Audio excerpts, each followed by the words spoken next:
Steve here with Fitbility TV. We want to give you an update on the general and Stan and then working with them. Now, one of the things we want to be mindful of, you keep it on me, they can see the general in a second. Stan's going to put the general through a few things, break down kind of what he's been doing and how much work he thinks he has to do with the dog as they both continue to progress. Stan and everybody I know is talking about getting new dogs, right? And I tell you this, I told the general, well, I told you guys what the general will be able to do. And he's able to do it, right? Well, you say, well, let's get him to do a little bit more. Part of him doing more is out of my hands. And that's not because I couldn't get him to. I just don't have the time. And the beauty about it is when you have a team and say, hey, this is what you really do. I started it, finish strong. And even more importantly, it gives Stan more opportunities to work with more breeds, tighten up his process, which is going to better help you guys. Work with your dogs, learn from your dogs, be better because of your dogs. So, Stan, what are some things you've learned about the general or the Jack Russell Terrier since you've kind of invited him to your life? I think the first thing is basically this is a pit bull in a little body. He has enough go, he wants to. He's a very fun-loving dog, but at the same time, he's stubborn. He wants to do what he wants to do, and he doesn't really care about what we want because he's a terrier. So they're more independent thinking dogs, so we have to motivate him. And finding his motivation and actually slowing his mind down has actually been a fun process because it's not like a shepherd or a Mal that just want to please you. He wants to do what he wants to do. Like now, he's searching and looking and searching. But now we're just trying to get him to pay attention to what we want. So the first thing we've done is developed a recall. So that's a boy. So when he hears that whistle, he knows he's about to get something. And we started with treats, and then we're gonna start giving him a tug and a ball because he does have a little bit of drive. Just his mouth is a little smaller for the ball, so we do got to get a smaller ball. But it's just been a fun process. Yeah, and there's a lot of things to consider when you bring a new dog to your home. For one, do research on the breed. I knew that a Jack Russell would fit well with my driven dogs, which is why when I went small, I didn't go Yorkie small because if these kind of dogs step on him, the general still make a but he'll be right back in there. So he doesn't lose the courage to stop. If anything, he's like, all right, bet, I'm gonna take a break, catch my win, I'll be right back, guys. And then you've seen him, we've posted videos where he's literally getting turned in opposite direction, he's just getting flipped. And he'd be right back in there with him. And I say, okay, if the first dog I introduce is the dog that's got to drive and is small, I gotta get a dog that matters, or that can compete with what we kind of have going on here. Second, I'll get a more docile dog that's not focused on any of that stuff, but more focused on the hunting side. So now I'm like, well, how do I get a dog to lead the dogs and do other things? Because all of my personal dogs, for the most part, they have their own minds. Nobody's looking at me like this, hey man, what are we doing now? They're like, if I'm not doing nothing, they're like this. They at the door, they don't want to be bothered, man. If I'm doing something, I got something that they like, they in my face. So I had to consider those things when I was getting the dog, bringing a new dog into the space where I kind of where I live, with other dogs.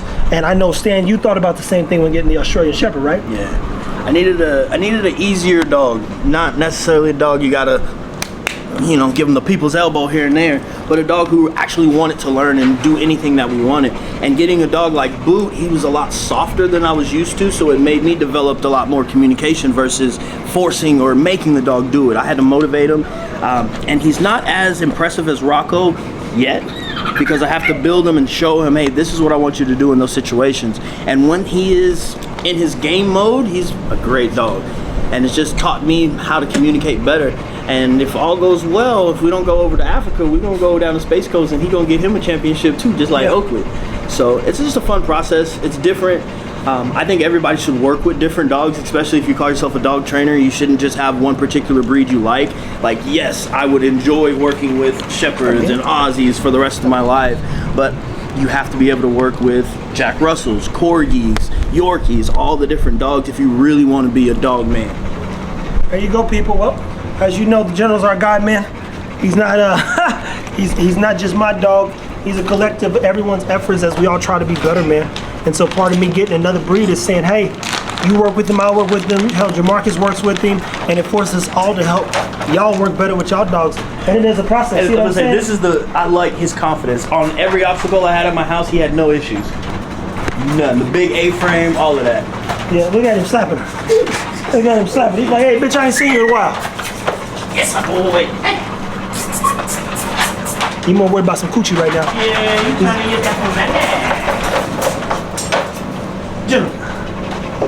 That's a boy. Yes, sir. Oh, yes. So we've been working on these spins. Yes, sir. And I like his speed. So this is all we gotta really work on. He has a very short attention span. He wants to go do what he want to do. But that's just building our value to him. And it's just a process. I've had him about 2 weeks. How old is he? Over a year? He was a year in April. And so just at a year old. Yeah, so he's a year old, he's done his own thing, and now we gotta try to direct him into the path that we would like him. Let's see if he'll do this one for us. General. Like, I ain't seen this girl in a while, man. Nope, hey. Come on. Up. Come on. Ah, don't be a bum. You gotta go this way. Up. Good. There you go. Oh, shit. Ah. The slowing down, he has to hit here first. Slow down. Go. Look at Senior General getting better, man. Here. Come on. Up. Come on, you bum. You got some hops too, boy. He got them bunnies. Hey, he jumped so high I had to tell himself when to come down. And then go from here Look. and up. That's it, boy. And that's the goal, people.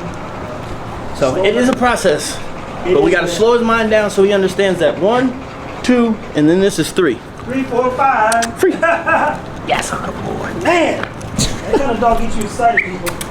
Up. Easy. Slow down. Slow down. Hey. Eventually he'll be thinking too. But look, you see, Good. One more. Yes, sir. That's it. on that here he dropping, boy. That's it, boy. That's it, boy. Man, as always, when you're teaching your dog something, break it down into individual steps. Show the dog that they're getting something for working with you, and just take your time and embrace the process. That's the best part about it, people. And as always, just take care of your dog. Boom.